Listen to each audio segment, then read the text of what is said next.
Welcome to Slab City, where the American dream takes an unexpected turn. Imagine a place with no rent, no taxes, and no police. Sounds like paradise, right? But as the scorching desert sun beats down on this lawless oasis, you'll soon discover that freedom comes at a price. In this video, we're venturing into America's last truly free place, where survival depends on your wits, and water is more precious than gold. Are you ready to see what happens when society's rules are left behind? Let's explore the gritty reality of life in Slab City, where freedom and danger walk hand in hand. Welcome to Slab City, a place where the rules of society seem to melt away under the scorching sun. Did you know this community has roots dating back to World War II? What began as a military base has transformed into a haven for those seeking freedom from societal constraints. Picture this: concrete slabs stretching across the desert landscape, remnants of a bygone era. These very slabs, once home to Marine barracks, now serve as foundations for a patchwork of makeshift homes. Imagine yourself standing amidst this vast expanse, where the harsh beauty of the Sonoran Desert meets the ingenuity of human adaptation. By the 1960s, people began to trickle into this abandoned outpost. What drew them to such an unforgiving environment? For many, it was the allure of a life unbound by conventional rules. No property taxes, no rent, and most importantly, no regulations. These early settlers were pioneers of a different sort, seeking to escape the pressures of mainstream society.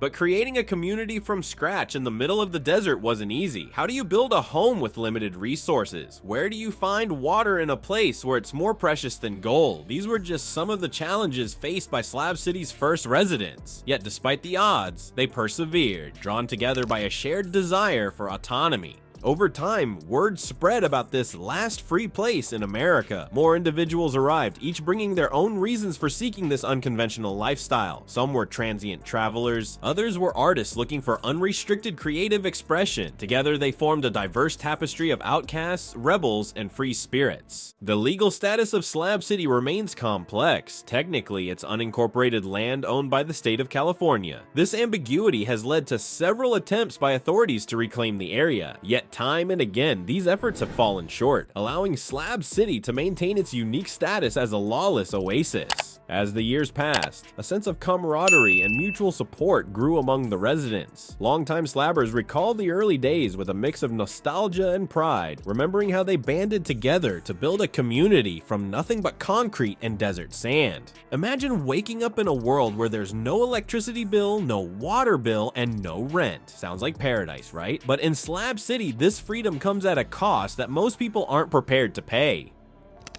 Let's uncover the hidden challenges of living off the grid in the unforgiving desert. Welcome to daily life in Slab City, where the basics of modern living are luxuries. Here you won't find neatly paved streets or well-maintained houses. Instead, picture a landscape dotted with makeshift shelters, from converted school buses to homemade shacks. The harsh desert climate is your constant companion, with temperatures soaring above 100 Celsius during scorching summer months. In this arid environment, water is more precious than gold. Residents often travel miles to find a reliable supply, carefully rationing every drop. Did you know that some slabbers use creative methods like tarps and barrels to capture precious rainwater? It's just one example of the resourcefulness that defines life here. Beating the heat is another daily battle. Without access to conventional utilities, residents rely on natural shade, fans, and small air conditioning units powered by solar energy. Imagine rigging up your own cooling system using whatever materials you can scavenge. That's the reality for many in Slab City. Food, too, presents its own set of challenges. With no supermarkets nearby, meals often consist of canned goods, foraged plants, or whatever can be grown in small desert gardens. Every meal is a testament to the community's ingenuity, often involving bartering or sharing resources with neighbors. But it's not just about physical survival. The isolation of Slab City means limited access to medical care. Residents must rely on basic first aid knowledge or make long journeys to the nearest hospital, which can be hours away. This constant state of self-reliance fosters a unique sense of community among slabbers, where looking out for one another isn't just neighborly, it's essential. So what makes Slab City the last free place in America? It's the willingness of its residents to trade comfort for complete autonomy. Here, freedom means taking full responsibility for your survival, embracing a life stripped of modern conveniences but rich in personal liberty. Living in Slab City demands resilience, adaptability, and a pioneering spirit. It's a place where the the economics of off-grid living are characterized by low costs but high personal investment. Every day is a test of physical and mental strength, a continuous exercise in problem solving and resourcefulness.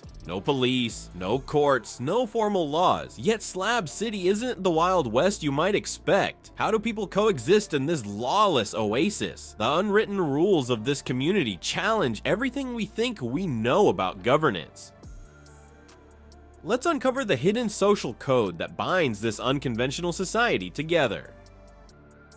In Slab City, self-governance isn't just a concept, it's a way of life. Without official authorities, residents have developed their own system of social norms and expectations. Imagine a place where your neighbor isn't just the person next door, but potentially your lifeline in times of need. This interdependence fosters a unique form of community policing, where residents look out for each other and work together to maintain order. But don't be fooled, life in Slab City isn't always harmonious. The potential for conflict looms large in a community without formal authority. Resources are scarce, and tensions can flare up quickly. How do you settle disputes when there's no police to call or court to turn to? This is where the unwritten rules of Slab City come into play. Respect for privacy is paramount in this desert community. Your neighbor's business is their own, and minding your own affairs is a key part of the social contract. Bartering is another cornerstone of Slab City life. Need something? You might find yourself trading skills or goods rather than cash. This system of exchange helps build relationships and fosters a sense of community support. When conflicts do arise, residents often rely on informal mediation. Picture a group of respected community members coming together to help settle disputes. It's not always perfect, but it's a system that has evolved to fit the unique needs of this off-grid society. However, the darker side of this freedom can't be ignored. Without formal law enforcement, some conflicts can escalate into violence. The harsh desert environment and scarcity of resources can exacerbate tensions, leading to moments where the community's delicate balance is tested. Despite these challenges, Slab City manages to maintain a remarkable equilibrium between individual liberty and collective harmony. It's a place where freedom comes with responsibility, and where the community's welfare often depends on each person's willingness to contribute and cooperate.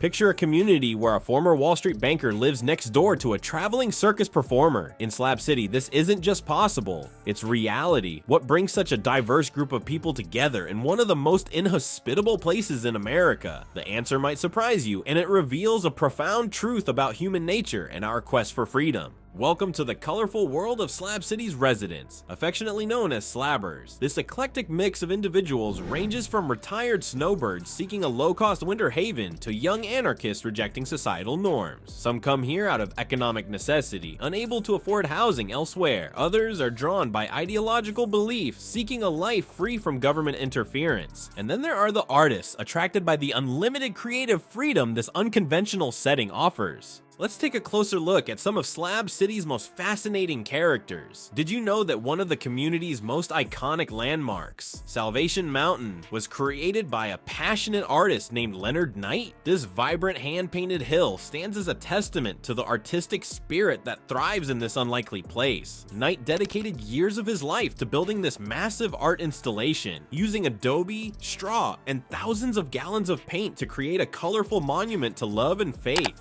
Imagine walking through Slab City and encountering homes as diverse as their inhabitants. You might see a retired couple living in a well-maintained RV, complete with solar panels and a small garden. Next door, you could find a young couple in a makeshift shelter crafted entirely from scavenged materials, showcasing incredible resourcefulness and creativity. Despite their differences, Slabbers share a strong sense of camaraderie. It's not uncommon to see residents helping each other by sharing food, providing shelter, or offering advice. This spirit of mutual support is crucial in an environment where even basic necessities can be hard to come by. What unites this diverse group of individuals? At its core, it's a shared desire for a simpler, more authentic life. Slabbers have chosen to live without the constant pressure of bills, schedules, or societal expectations. They've traded the conventional comforts for the freedom to live life on their own terms. But as word spreads about this unique desert community, Slab City faces new challenges. The increasing number of residents and visitors puts strain on limited resources and threatens the peaceful, self-sustained atmosphere that originally defined this place. What does the future hold for America's last free place? Will it be able to maintain its unique character in the face of growing popularity and potential regulation?